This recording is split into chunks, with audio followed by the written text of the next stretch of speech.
भोजन की विधि क्या है? बोले भोजन की विधि का वर्णन सभी वेद की शाखाओं के गृह सूत्र के परिशिष्ट में सूत्रकारों ने दिया है। भोजन पवित्र हो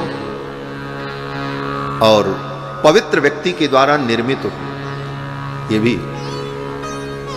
भोजन चावल दाल रोटी सब्जी पूड़ी ये पवित्र है, लेकिन बनाने वाला अपवित्र है तो भोजन खाने लायक नहीं। जाति, आश्रय और निमित्त तीन प्रकार के दोषों से रहित अन्न ग्रहण करने पर बुद्धि शुद्ध रहती।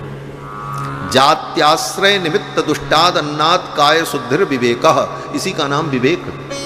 भाष्यकार रामानुजाचार्य जी श्री भाष्य में इसका वर्णन करते हैं ब्रह्मसूत्र की व्याख्या में।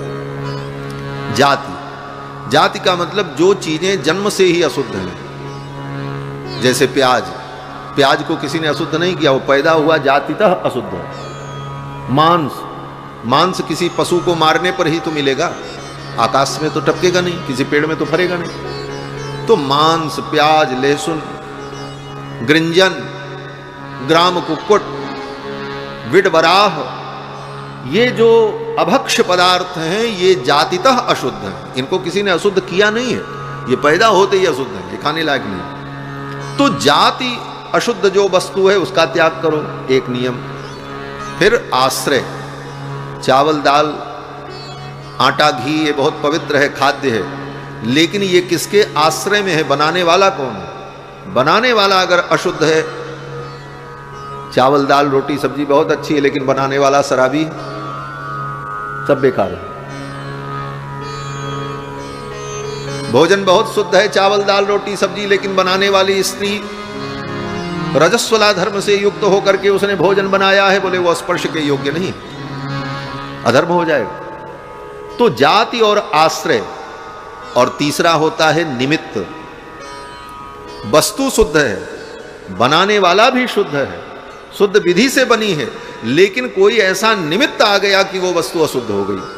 क्या निमित्त आ गया? बोले भोजन शुद्ध है, बनाने वाले ने शुद्धता पूर्वक बनाया, लेकिन जब भोजन करने चले तब तक आकर के बिल्ली ने उसको जूठा कर दिया, अब वो अशुद्ध हो गया। उसमें बाल पड़ गया, कोई अशुद्ध वस्तु गिर गई,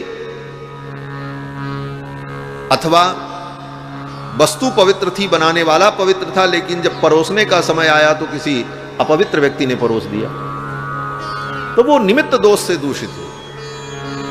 अब इन बातों को कहो तो लोगों को बुरा लग जाता, हमको अपवित्र मानते हो। तुमको अपवित्र नहीं मानते, तुम्हारे आचरण से तुम अपवित्र। अब ये कहो कि जो व्यक्ति प्याज लहसुन नहीं खाता, जो व्यक्ति वैष्णव धर्म का पालन करता है, उसको तुम शराब पीने वाले, मांसाहार करने वाले कहो कि हम परोस के खिलाएंगे महाराज, हमारी श्रद्धा है। बोले भाड़ में जाए तुम्हारी श्रद्धा, तुम धरो अपनी श्रद्धा अपने पास, तुम्हारी श्रद्धा से मुझे क्या लेना देना। बंधुओं, ये समझौता जो हम लोग करते चले आए, इसीलिए हमारे धर्म का ह्रास हुआ। लोग कहते हैं महाराज आप हमारे यहां भोजन करो। कैसे भोजन करें? जब आप पवित्रता से निर्माण नहीं कर पाओगे तो हम अपना धर्म क्यों छोड़ें?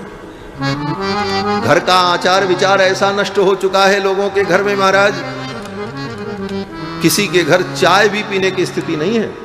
हाँ, माताएं चाय बनाएंगी तो क्या करेंगी? बोले वो जब खौलने लगेगा तो फूंक मार देंगी उसमें कि वो ठंडा हो जाए। और जब तुमने फूंक मारा तो तुम्हारे मुख के थूक का छींटा उसमें जाकर के पड़ा, पूरी चाय तुमने जूठी कर दी, अब सबको जूठा पिला। शिष्टाचार का ज्ञान समाप्त हो गया। परंपरा से कैसे घर में चाय पीती रहेंगी माताएं, और फिर उसी हाथ से चाय का कप वहां रख दिया, अभी आधा पीना बाकी, तब तक आके रसोई में काम करने लगी, उसी हाथ से सब कुछ जूठा हो गया। कैसे पी ले भाई तुम्हारे हाथ का चाय, तुम्हारे हाथ का भोजन करे, या तो अपना धर्म भ्रष्ट करे। कह दो तो बात बुरी लगती। ये सब कुछ परंपराएं हमारी जो विच्छिन्न हुई केवल दिखावे में, आचार विचार स्पर्शास्पर्श का विवेक समाप्त हो गया।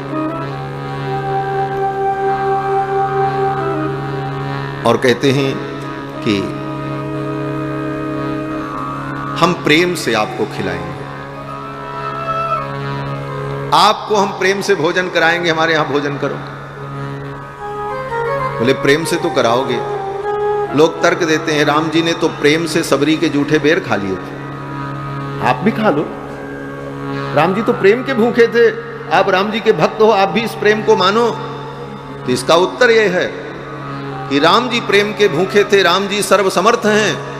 वो जूठा क्या, वो संपूर्ण सृष्टि को खा जाएं तो उनका कुछ बिगड़ने वाला नहीं है, वो सर्वसमर्थ हैं। लेकिन उस प्रेम के नाम पर हम अपना धर्म छोड़ देंगे तो हमारी तो लोटिया डूब जाएगी, हमारी लोटिया डूब जाएगी। हम भगवान नहीं हैं और भगवान जैसा सामर्थ्य मेरे अंदर नहीं है।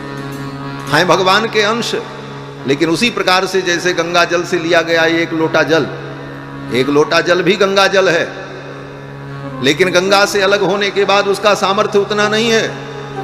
गंगा में जाकर के कुत्ता नहा करके चला आएगा, कुत्ता चाट करके पानी चला आएगा, गंगा अशुद्ध नहीं होगी। लेकिन वही कुत्ता तुम्हारे गंगा जल में लोटे में आकर के मुंह लगा देगा तो अशुद्ध हो जाएगा, फेंकना पड़ेगा, दूसरा गंगा जल लेना पड़ेगा। ये मर्यादा। तो भोजन जाति आश्रय निमित्त 3 प्रकार के दोषों से रहित हो विधि पूर्वक किया जाए तो वह भोजन करना भी धर्म है। और कैसे करे, बोले भोजन सामने आया तो पहले भोजन की स्तुति करे। नित्यम अस्तु एतत्, ये अन्न नित्य मुझे प्राप्त है। अन्नम ब्रह्मेति व्यजानात्, वेद कहता है यह अन्न ही ब्रह्म है। उस अन्न की स्तुति करे और फिर आचमन करे। अमृतोपस्तरणमसि स्वाहा कहकर जल लेकर आचमन करे और ये भावना करे कि ये जल हमारे पेट में जाकर के आस्तरण बन गया। आस्तरण माने बिस्तर। अब उसी बिस्तर पर अन्न को रखना है, ऐसे थोड़ी घट घट खा लेना। वो आस्तरण किसका है? वेद भगवान कहते हैं कि अमृतोपस्तरणमसि, अमृत का बिस्तर मैंने पेट में लगाया मंत्र पढ़ करके। जल जो पिया उसको कहा अमृतोपस्तरणमसि, ये जल मेरे पेट में जाकर के अमृत का बिस्तर बन जाए। जब अमृत के बिस्तर पर अन्न को रखोगे तब वह अन्न भी अमृतमय हो जाएगा, वह अमृत तुम्हारा कल्याण करेगा। नहीं तो फूड पॉइजनिंग हो जाएगी, वो जहर बन जाएगा, तुम्हारे नाश के लिए कारण। ये सनातन धर्म इतना वैज्ञानिक धर्म है। इन सब विषयों को बड़े सूक्ष्मता से अनुभव किया जाए तब इसका रहस्य समझ में आता है। और आचमन करने के बाद उस जल को अमृत के रूप में पेट में स्थापित किया। अब उसके बाद उस अन्न को ग्रहण करो। कैसे ग्रहण करना है? बोले पेट में तुम्हारे अग्नि है, इसका नाम जठराग्नि है, जाठर अग्नि। उस अग्नि में ये अन्न की आहुति दी जाएगी और इस विधि से तुम करोगे तो ये भोजन करना भी तुम्हारा यज्ञ बन जाएगा। कैसे आहुति करनी? बोले पहले अमृत का बिस्तर बिछाया, फिर उस पेट की जठर रूपी अग्नि में उस अन्न की 5 आहुति प्रदान की। प्राणाय स्वाहा, अपानाय स्वाहा, व्यानाय स्वाहा, समानाय स्वाहा, उदानाय स्वाहा। ये 5 कवल पहले खाया गया और 5 कवल खाने के बाद फिर अपनी इच्छा के अनुकूल, रुचि के अनुकूल भोजन करो। तो ये 5 कवल खा करके गर्भ पेट में जठर की अग्नि को आहुति प्रदान किया तो ये भोजन करना भी यज्ञ है। इस विधि का संकेत गोस्वामी जी करते हैं, 5 कवल करी जेवन लागे, गारी गान सुनी अति अंगा।